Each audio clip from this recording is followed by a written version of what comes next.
been together so long we can't pretend.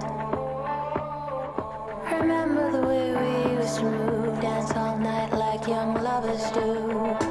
Your heart is changing. Now we don't dance like we used to. Silent disco on the floor, baby. Mr. DJ, he'll get me through. When the beat's gone, you can't save me.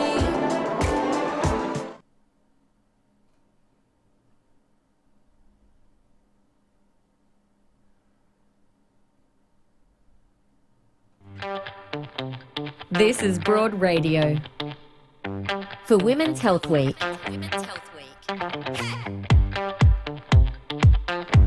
A Broad Radio pop-up show for Jean Hales for Women's Health.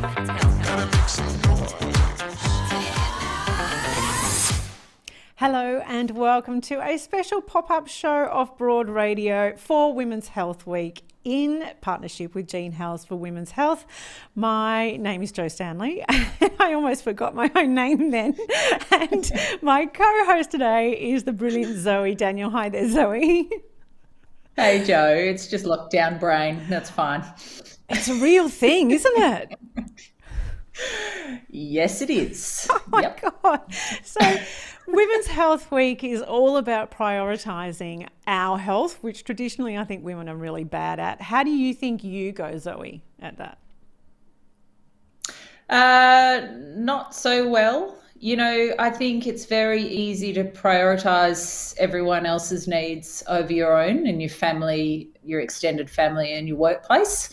And I've been very guilty of that, having had a very busy job and juggling family life over, you know, the lifetime of my kids. So almost 15 years now. My son's almost 15. But, you know, Jo, it's interesting. We had a chat with Jean Hales' organisation a couple of weeks ago. And actually after that chat, I thought, you know, I really need to take responsibility for a couple of things that have been niggling at me that perhaps out of lack of time or fear, really, I just hadn't dealt with. So I got myself on the front foot to the GP and went and had some tests, which came back with a good outcome. And so now that weight is off me. Oh, I love hearing that. And isn't that right? Like you fret and fret and fret and put it off because we put everybody in front of us. And then when you go and you at least get it sorted out, oh, the relief of it. And you think, why didn't I do that 6 months ago? Totally. You know, and these health niggles, you know, they're the kind of thing you wake up in the middle of the night and you think, oh, what if that is something? And then you just put it to the back of your mind and you can't deal with it. And no one likes going and having invasive medical tests, seriously.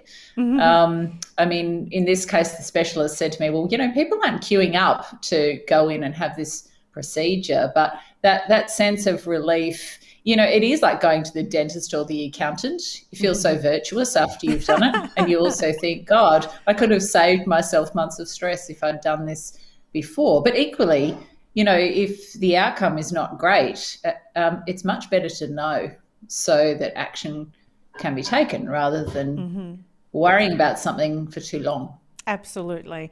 Well, that's what Women's Health Week is all about. And all of this week, we are bringing you a live show at 1 o'clock every day covering the 5 themes of Women's Health Week. And we are doing it in partnership with Jean Hales for Women's Health. If you don't know Jean Hales for Women's Health, they are a national organisation, not for profit. They're all about promoting and improving women's health at every stage. And as I said, today is all about tricky periods. Periods can be as varied as the weather. For some women, they come and go with little concern. But for other women, their period can sometimes make it tricky to leave the house without worrying. If you find your bleeding lasts longer than 7 to 8 days, pad or tampon every hour or less, have blood clots that are larger than a 50-cent coin, have period pain that won't go away after taking painkillers, or feel excessively tired or dizzy, you could be experiencing what's known as heavy menstrual bleeding. You're not alone. A quarter of all women in Australia experience the same symptoms. It's particularly common in teenagers and women over 30. There are many reasons why heavy menstrual bleeding occurs.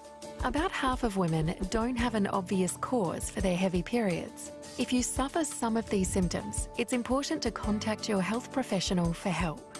As heavy menstrual bleeding can affect your iron levels, treatments could include an iron supplement or infusion or medication to reduce the bleeding.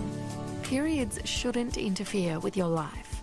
By speaking to a trusted health professional, you'll be able to understand your symptoms and how you can manage them a little more easily. For more on periods, please go to jeanhales.org.au.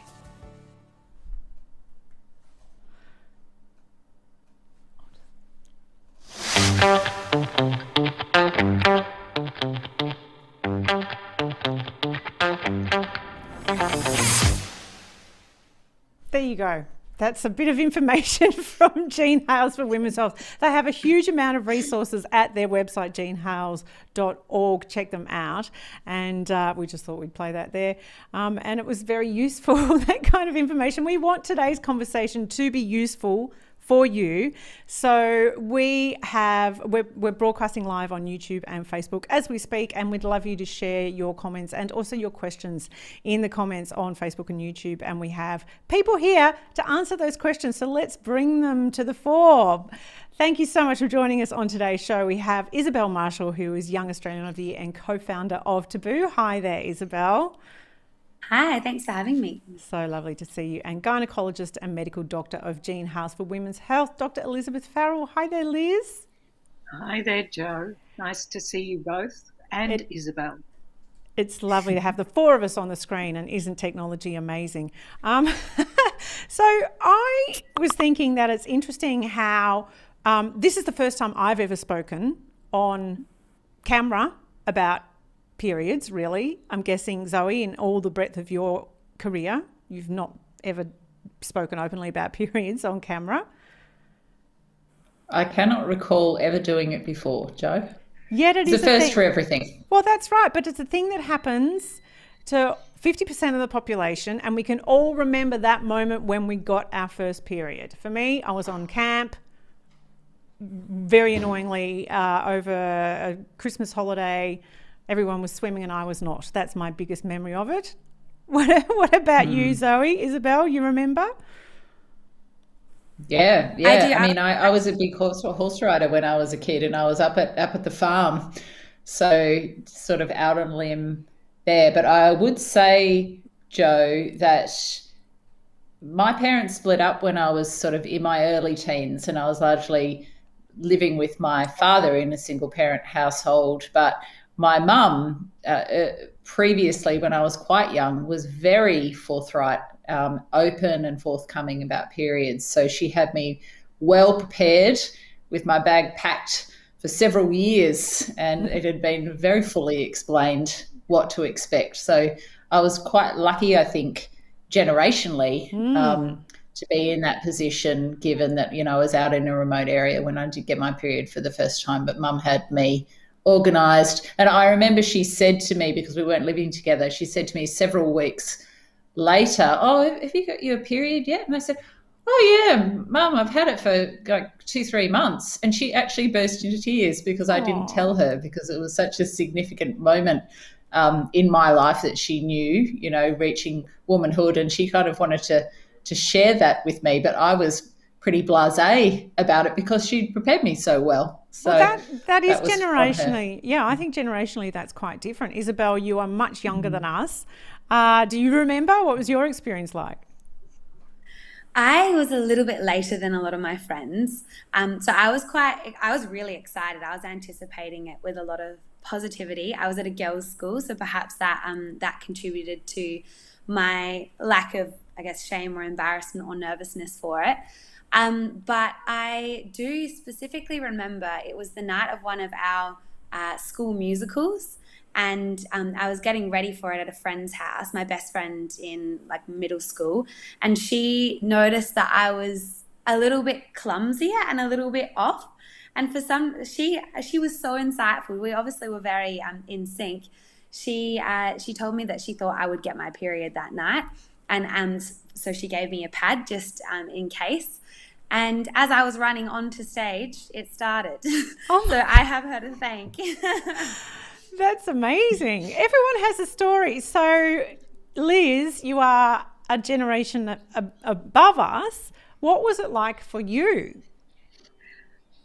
I can't remember exactly when I had the first period, but I wasn't told very much at all. My parents were elderly, and in fact my father passed away before I had my first period. But I can remember that Mum made me pads, and I had a sort of menstrual belt, and these fabric pads were made out of, I think one side was terry toweling and the other side was like flannelette, and you folded them up and then you put them over this suspender belt with a big safety pin, and they were horrible, absolutely horrible. And I don't know whether my mother even knew that you could purchase any menstrual pads at all. I have no idea. This would have been, let me think, it would have been about late 50s when my first period started. I think I was about 11, and I really didn't have any information whatsoever, to be honest. I think some friend might have talked about periods happening or something, but I was quite young, and in those days, not that many, and you didn't talk about it. Nobody talked about it. But you have these dreadful pads, fabric pads sitting between your legs, and they chafe, and to actually change them, you had to have some sort of big bag in your school bag, and somehow to put the dirty ones in, and then you had to take them home and wash them like a nappy. But they were recyclable. So interesting how periods have changed over the years, and now both Zoe and I have daughters, and I try to be as open with my daughter as much as I can. I remember the first time I told her what periods were, she was horrified, but on the same day she discovered Beyonce. So I kind of said to her, you know what, babe, there's the good and bad with being a woman. We've got periods, but yes, we have Beyonce as well. So the world is okay in her books. But I want to know, how do we sell this as a positive thing to our daughters? Because it's a pretty hard sell. I don't want to make it negative, but it feels like there's not a lot of good about it. Could I comment first and say that there are all these particular events in people's lives that are seen as rites of passage. In various different cultures, there are these rites of passage. But it's sort of like that menstruation is not actually enjoyed or celebrated, but it definitely is a major rite of passage for all women. Yeah, I would add to that and say it's definitely up to us as, I'm 23, so I can't say the older generation, but it's definitely up to us who are creating the resources and engaging in the conversation and initiating the conversation with the people younger than us to reframe it as using positive tones and positive vocabulary and celebratory vocabulary as well.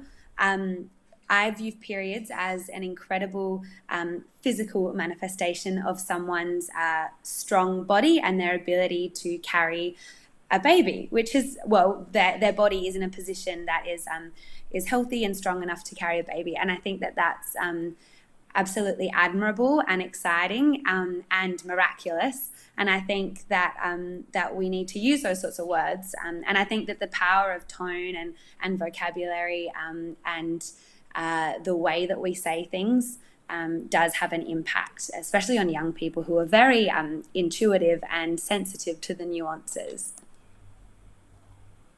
I'm curious, Isobel, I've sort of recounted my mother's pragmatic approach to periods, and my mum was very young when I was born. She was only 20.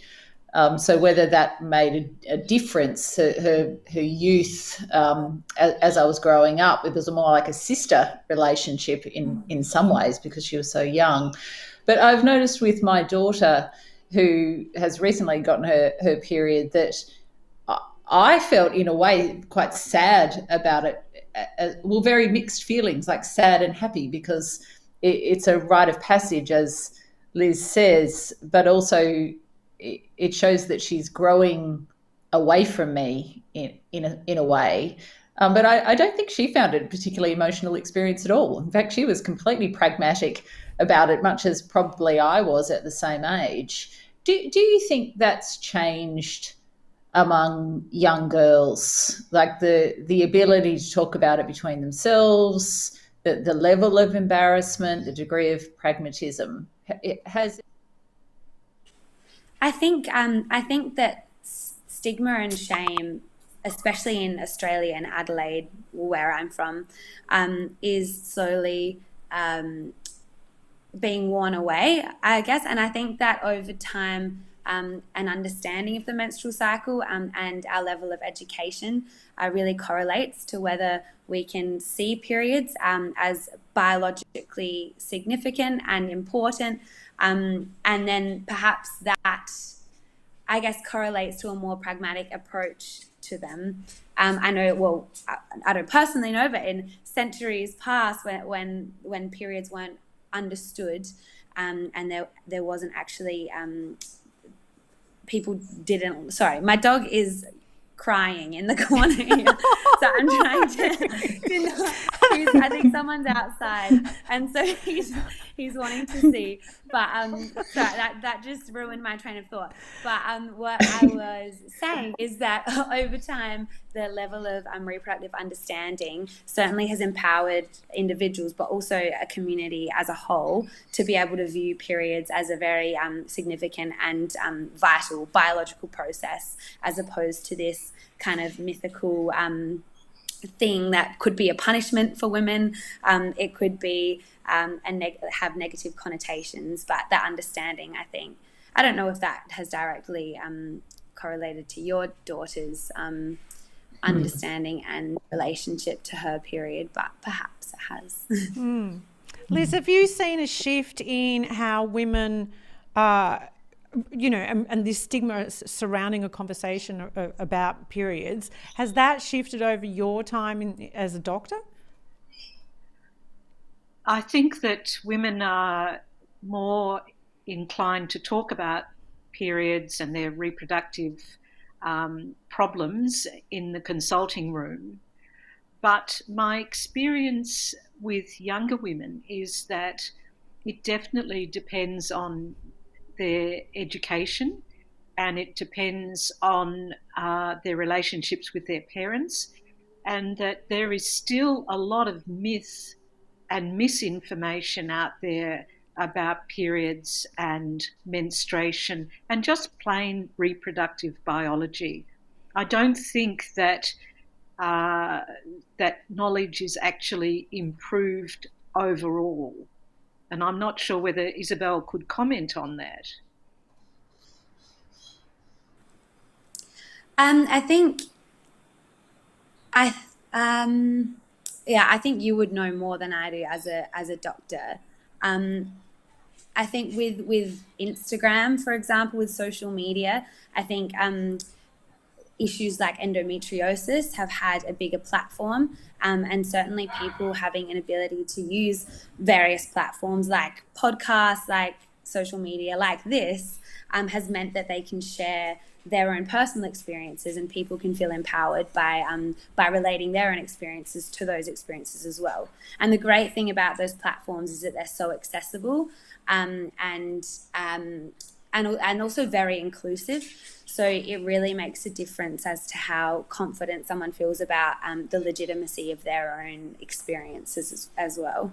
Well, we've actually had a comment on Facebook already from someone who says there needs to be more awareness of what a normal period is. So I think that speaks to what you're saying, Liz, that we might speak about, just generally or, openly with our friends or whatever, and more it's been accepted that you'll see advertising that's perhaps, reflecting a true experience of having a period. But Tim Anna Jordan tells us that she was in her late 20s before she found out my heavy bleeding was not normal. So I think understanding actually what is normal is perhaps not as well spoken about or as even, shared amongst each of us.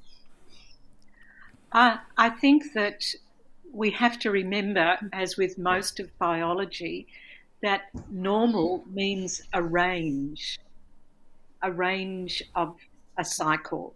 So a normal period will range from about 21 to 35 days in the broad range, and the average duration would be around about 28 but 29 days. So a normal period is actually within a range. The amount that we bleed is also within a range, and it's very important that women understand, and young women understand, that there isn't just one type of pattern. So some people will have a little bit of cramping that responds to some period pain medication. They may pass some clots, but they're small. They may change a pad or a tampon or a menstrual cup a few times a day, and they may not need to change a pad or whatever they use at night. They're able to get through the night. And I think that that's a sort of broad normal range of what a menstrual cycle is. But it's not just that one pattern.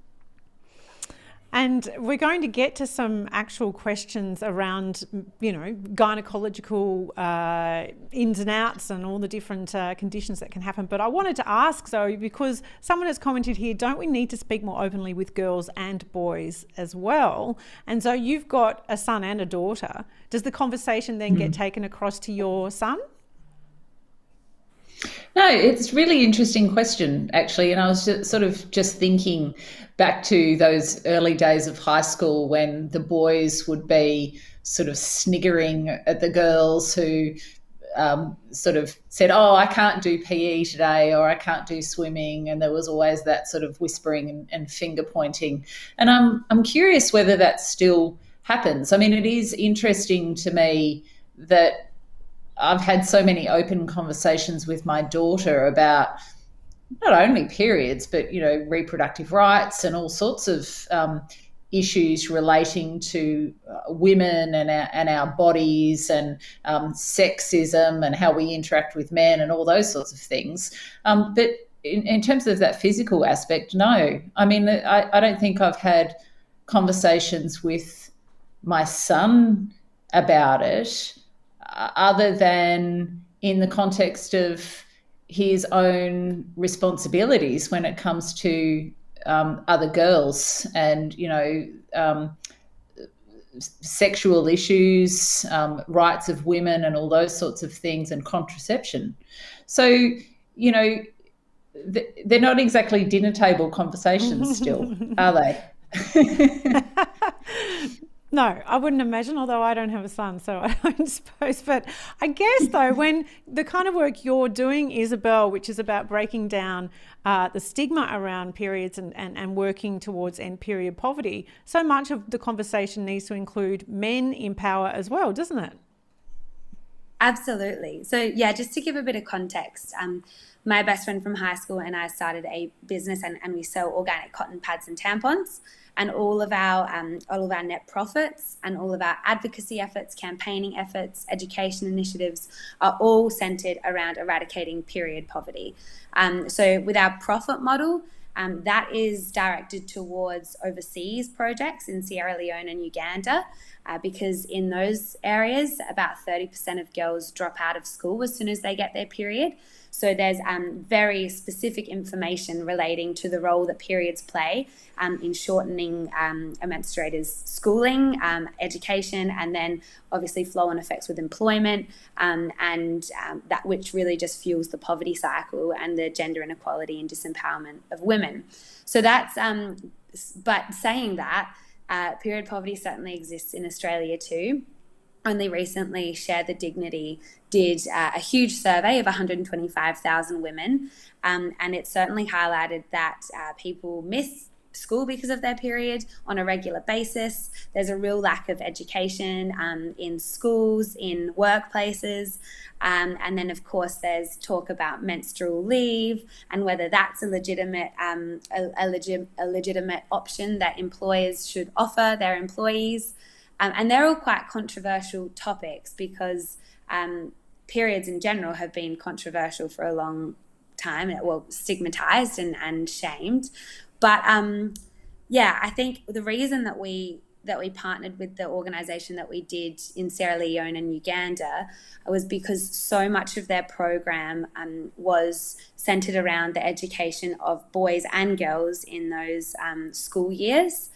And that was directly to address the stigma and the shame, because the stigma and the shame complicates the whole situation so much, especially in those contexts when this bodily process is stigmatized, when the menstruators would use, say, reusable cloths, but not be able to dry the reusable cloths when they wash them because of the fear of people seeing them out in the open. And so those cloths would be dried under the beds, which are an unhygienic environment, often dark and warm, and then predisposes the risk of infection and had like bacterial growth and things like that. So that's just one example of the reason that stigma and shame can perpetuate the complications involved in period poverty. But then you're right, even in Australia, when we consider like policy change and structural changes that we need to make to accommodate periods at every level, whether that be through infrastructure, through education programs, the distribution of period products so that people can maintain their schooling and maintain their employment, then the first step is to open up the conversation between general members of the public so that it becomes normalised and so that then it can filter through the structures that are responsible for policy change and setting those different standards for school places, workplaces. Wow. Isobel, you're a very impressive young woman and you make me feel like our future is in good hands. Thank you. Thanks. Honestly. We are going to get to some very specific questions, largely for you, Dr. Elizabeth, in and around periods and menopause. A lot of people want to know questions around menopause and everything in between. We're going to take a little bit of a break. If you are new to Broad Radio, we do broadcast every Tuesday morning at 9 a.m. and here's a little bit about what we do. Broad Radio, talking inspo we love, info we need, and sharing more of us. Watch and listen live every Tuesday 9 a.m. Australian Eastern Standard Time at broadradio.com.au or find us on Facebook, Twitter, YouTube and LinkedIn at Broad Radio Oz. Talk to us live. Call or text on 1300 8 Broad. Catch up on demand anytime, anywhere, every time, everywhere. On the train, we'll be here. 2 a.m. existential crisis, we've got you covered. Broad Radio, here for more. All right, we are talking periods on this tricky Periods Tuesday for Women's Health Week, thanks to Jean House for Women's Health. And we've been getting questions throughout the week, actually, and we have got Sheridan on the phone who's going to ask you a question. And I'm telling you, I'm multitasking right now, okay, as I answer this call. So as you heard, I've got a little bit of pandemic brain here, but hello, Sheridan, are you there? Yes, I'm here. Hello, how are you? Hi, Sheridan. It's great to hear you. You've got a question for Dr. Liz. Liz, can you hear Sheridan okay? Yes, I can. Away you go, Sheridan. Yeah, I just had a question just around menopause because I think I'm starting. Well, I do know I have been, but I just want to know how I know when it's going to finish or when it's complete, because I have a period, then I won't have one for months, and then suddenly another one will arrive. So I'm just not certain what happened. That's a very tricky question, Sheridan, because no one can tell you. There's no way of knowing exactly when that final menstrual period will take place. But the longer it is between the two, your periods, the likelihood that it's going to happen sooner than later. And there's no test we can do. So it's a real issue. But because some women will have regular periods and just one day they'll stop and they don't even realise that it's going to stop on that last period. But most women will have decreasing frequency of periods. So it can be months and months between them. And then you'll know when you've had your final period when you haven't had one for 12 months. Oh, so, okay, 12 months, right. But is it true, Liz, that you can have, because you can have really heavy periods and you can have really light periods and that sort of toing and froing when you're going through perimenopause? Is that a common experience? True. Yes, it's true. And the reason for that is that not every cycle will be ovulatory. In other words, that the egg will be popped out in whatever time of the cycle it's going to happen. And some cycles will be anovulatory, so no ovulation. And that allows the lining of the uterus to thicken a bit because it means that you're producing estrogen but not producing estrogen and progesterone. And so consequently, the lining can get thicker. And then when you have a period after that anovulatory cycle, it can be heavier. And that also has an issue in that if it's very heavy, it could be, and you've been having a number of cycles that have been anovulatory and you may not know, that can mean that there's something going on in the lining and it's getting too thick and you need to do something about that and see your GP. Okay. Has that been helpful for you, Sheridan? Oh, yes, it has been. At least I know that it's normal. It is tricky, though, when you start saying things like, oh, you need to see your GP if this or that, or how do we ever know when we need to see our GP? Well, you need to know when things are abnormal. It's a bit like the young girl who has to take time off school. That's not normal. That's not normal. That means that the period is either too heavy, too painful, or both. And that young girl needs to go and see her GP and be assessed to make sure that, one, she's not iron deficient, and secondly, is there a cause for these heavy periods or for the pain? And she can then be given a particular process of management and to see that she's not missing school. So in one sense, how do we know? It's about knowing what is normal for you, and that's unique to every woman. And then if there's an abnormality outside of your normal, then that's when you go and say, look, this is not normal for me, and I want to make sure that there isn't something else going on. And that's really, it's about what's your norm. I have one more question on behalf of you, Sheridan, in this perimenopausal sort of time. Can you get pregnant during this time? Oh, good question. I know, I don't want to freak you out.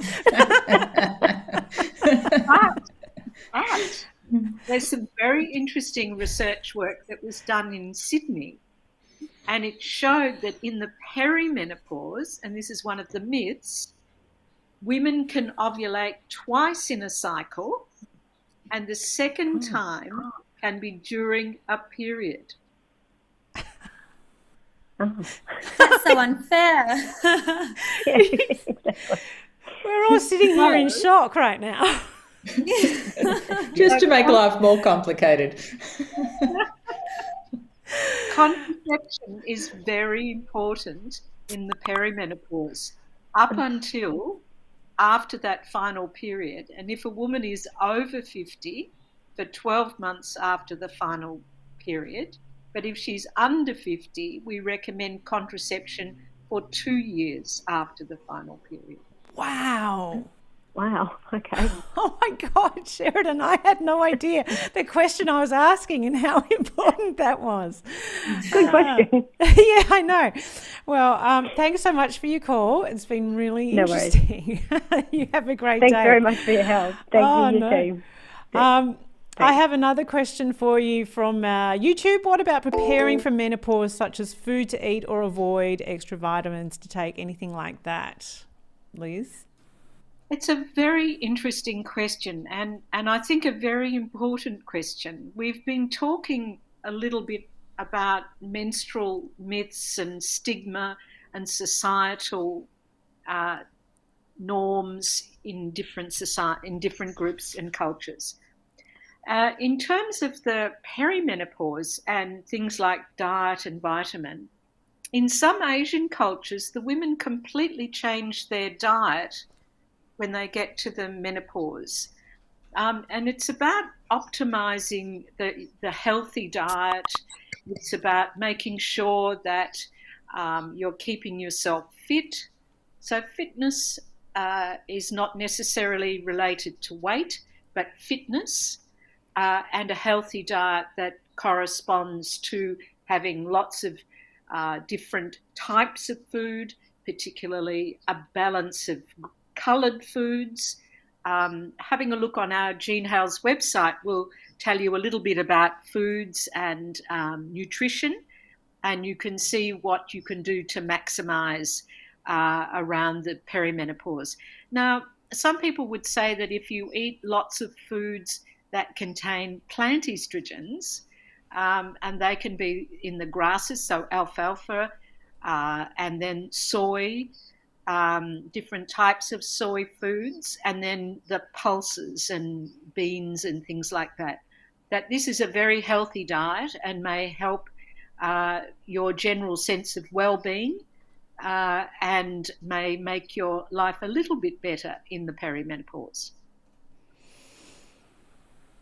And Liz, is that sort of dietary approach something that young girls can apply, or women through childbearing age as well? Are there particular things that you could be eating in the lead up to a period or during a period that will help support your health, energy, etc.? That's also a very good question, because I think that one of the things that is really underdiagnosed in young women and well, all reproductive age women really, is iron deficiency. And that women think that a heavy period, which is their norm, is actually can actually be depleting their iron on a period monthly basis. So really looking at iron containing foods, and of course the red meats are by far the foods that have the highest amount of iron in it.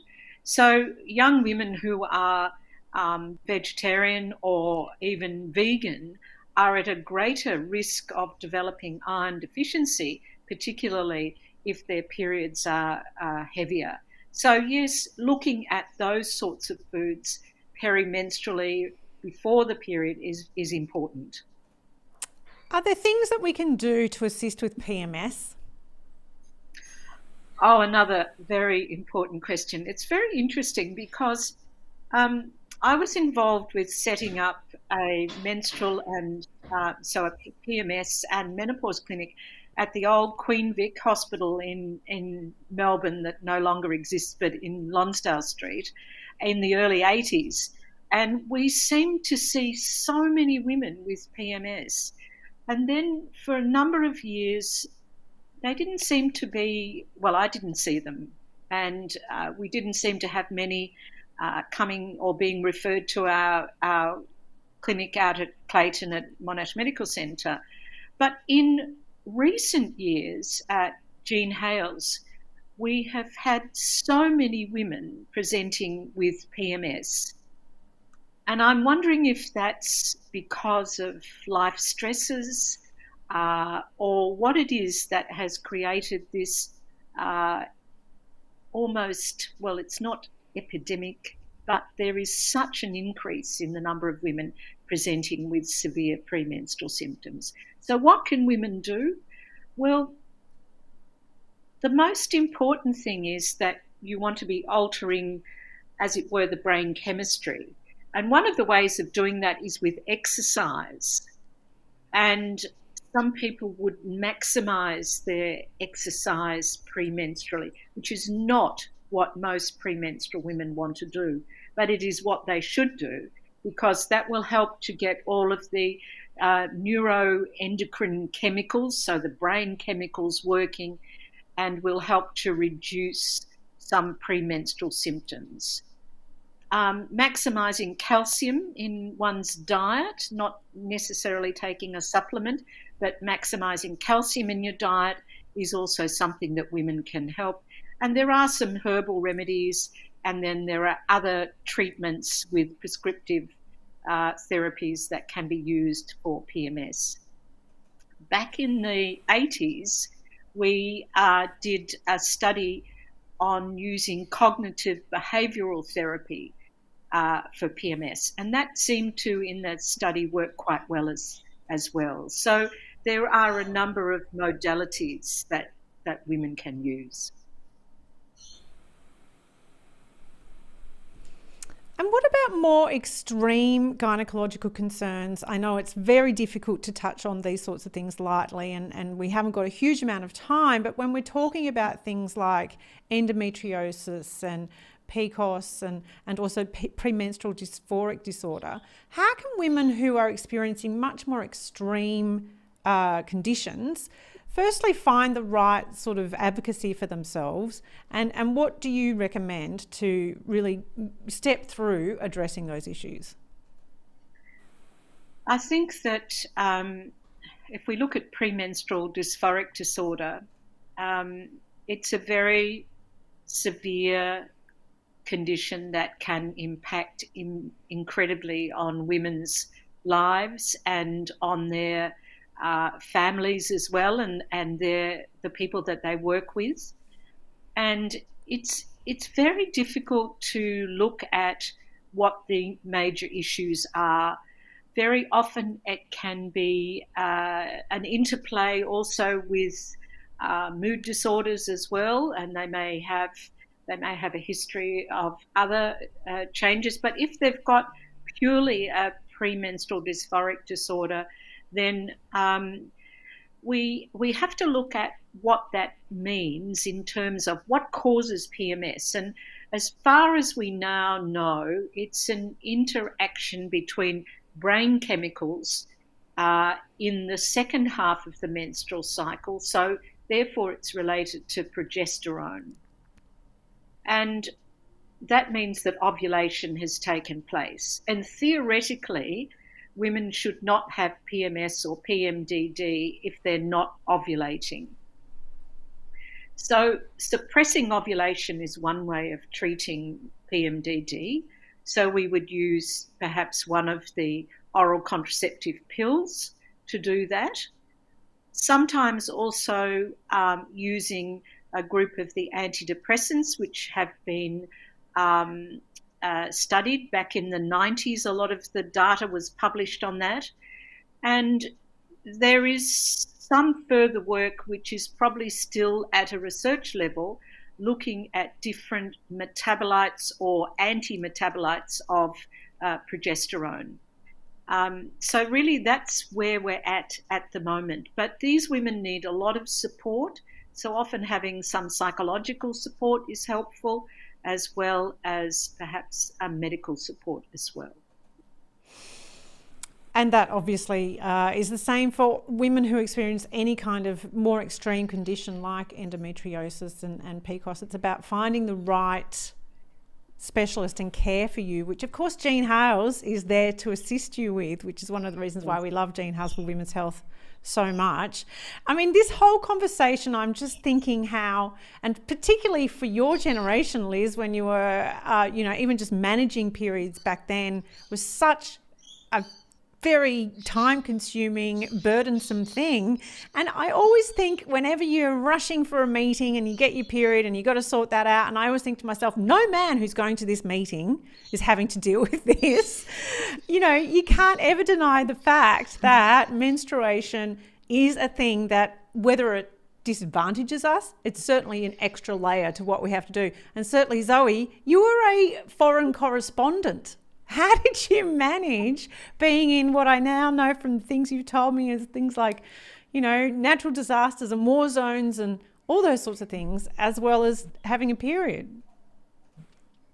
Well, you know, what Isobel's doing really resonates with me, Jo, because I've travelled in so many developing countries and worked with and interacted with so many women who are living in very difficult circumstances where, you know, access to hygiene products, for starters, is an issue. Access to clean water is an issue. Access to soap is an issue. You know, replacing things is not easy. Money is short. Money is sometimes non-existent. And then when you overlay on top of that conflict, war, civil unrest, you know, dictatorship, you know, things that are innately disadvantaging to women in a lot of cases, you know, it makes life really hard for women. And, you know, having had a small taste of existing in those sorts of environments in the short term, natural disasters is another one, your period's always going to come at the worst possible time as a foreign correspondent, when you're not in a position to easily wash, for example, when you don't have access to the things that you need. And it to me, I have been in that situation and I've had to navigate that in some incredibly difficult circumstances where hygiene particularly has been almost impossible to execute. But it just actually makes you realise that there are women who exist in those environments all around the world all the time, who are grappling with those complexities in their daily life.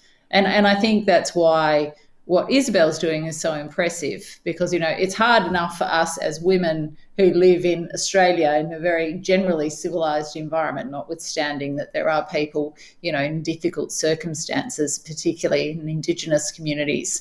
But overall, we can go to a shop and get what we need. We have clean running water and all those sorts of things. And there are many people in disadvantaged circumstances for their entire life who are still grappling with this most basic of issues. Yes.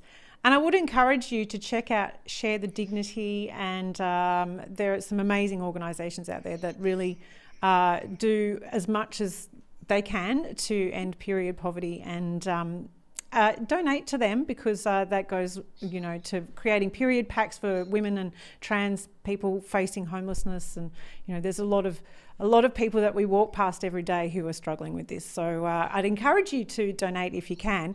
I tell you, the other thing that I love is how your generation, Isobel, is changing the way we are having periods because of sustainability. It's amazing, because Zoe and I are from the tampon generation where you just, I mean, for God's sake, we used to flush them. Like, that was, you know, at least we've learned not to do that now. But Isobel, it's extraordinary what you're doing and thinking about how we can have periods in a sustainable way. Can you tell us a little bit about that?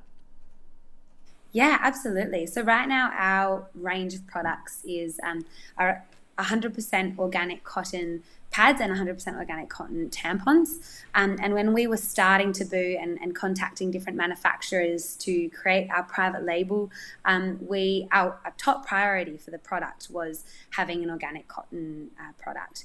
And we stumbled across this factory actually in Spain, and they also run off of hydroelectricity. And they use, their product is completely biodegradable because it's 100% organic cotton.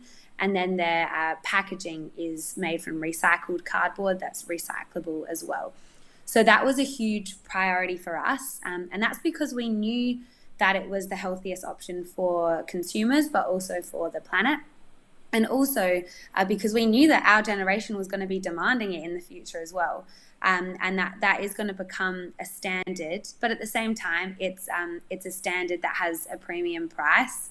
And there are certainly other options as well that people can consider for sustainably dealing with their period, things like menstrual cups, period underwear. And we're really hoping to expand our range to include those products as well when the financials permit.